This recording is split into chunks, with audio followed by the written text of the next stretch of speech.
कामचोर देवरानी। एक बार की बात है, सुषमा अपने पूरे परिवार के साथ खुशी खुशी मोहन नगर में रहती थी। उसकी 2 बहुएं थी, पल्लवी और शिवानी।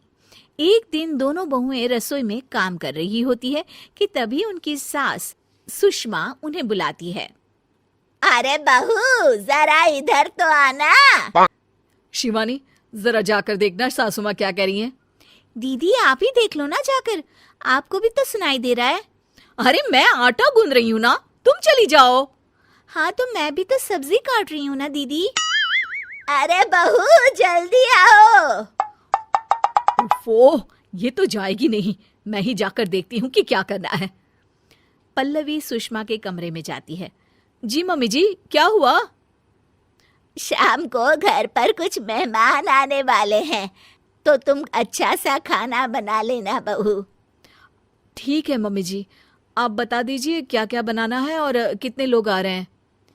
सुनील की मौसी जी और उनका पूरा परिवार आ रहा है। कुल मिलाकर 3 लोग और हमें मिलाकर हुए 9 लोग।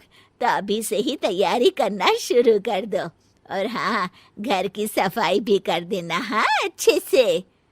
जी मम्मी जी, सब काम हो जाएगा, आप चिंता मत कीजिए। पल्लवी शिवानी को घर में मेहमान आने वाले हैं इसके बारे में बताती है।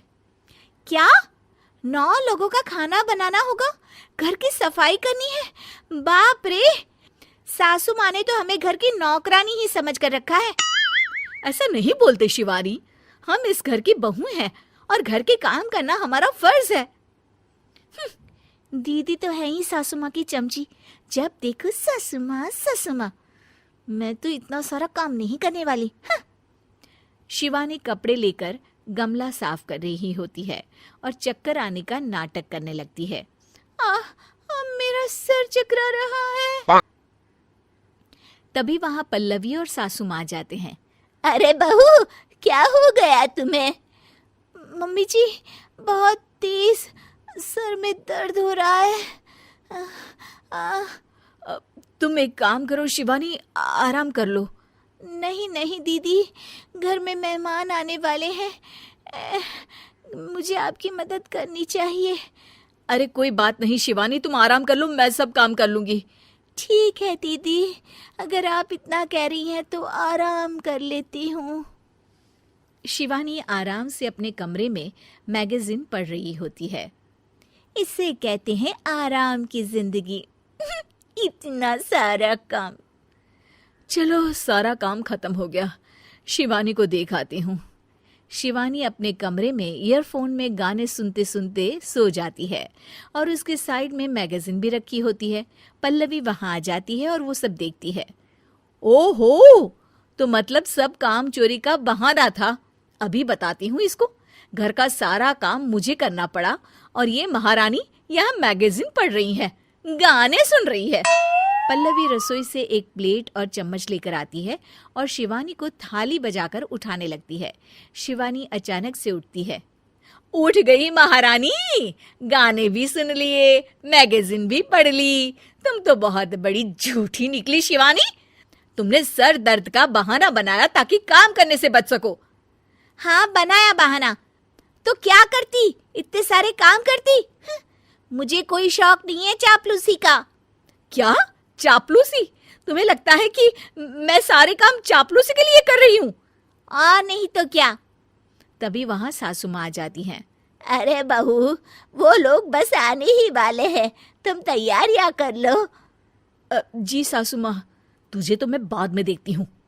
सब खाना खाने बैठते हैं और खाना शुरू करते हैं। तभी सुनील की मौसी बोलती है। वाह भाई वाह, खाना तो बहुत ही अच्छा बना है सुषमा जी, एक एक चीज में क्या स्वाद है। ये सुनकर शिवानी मुंह बना लेती है। उसे अपनी जेठानी की इतनी तारीफ राज नहीं आती। आपकी बहुएं तो बहुत ही अच्छा खाना बनाती हैं। हाँ, बनाती तो दोनों ही अच्छा है, पर आज ना ये सारा खाना बड़ी बहू ने बनाया है। छोटी बहू की तबीयत ठीक नहीं थी, सो इसलिए।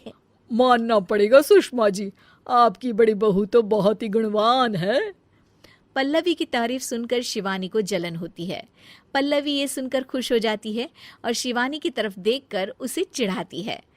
कुछ देर बाद मेहमानों के जाने का वक्त हो जाता है। मौसी जी सबके लिए उपहार लाई होती है। वो सबको शगुन के पैसे देती हैं और अंत में पल्लवी के पास आती है। तुम्हारे लिए शगुन का लिफाफा तो है ही, पर बहू तुम्हें एक और उपहार भी मिलेगा इतना अच्छा खाना बनाने के लिए। मौसी अपने सोने के कंगन निकालकर पल्लवी को पहना देती है। ये लो, ये मेरे मनपसंद कंगन है, अब से ये तुम्हारे हुए। धन्यवाद मौसी जी। ये देखकर शिवानी तो पूरी तरह से जल जाती है और गुस्से से रसोई में चली जाती है। तभी वहां पल्लवी आ जाती है और उसे अपने कंगन दिखाने लगती है। देवरानी जी, अब आपका सर दर्द ठीक तो है ना? मुझे लगता है कि अब सर दर्द शुरू हो गया होगा आपका।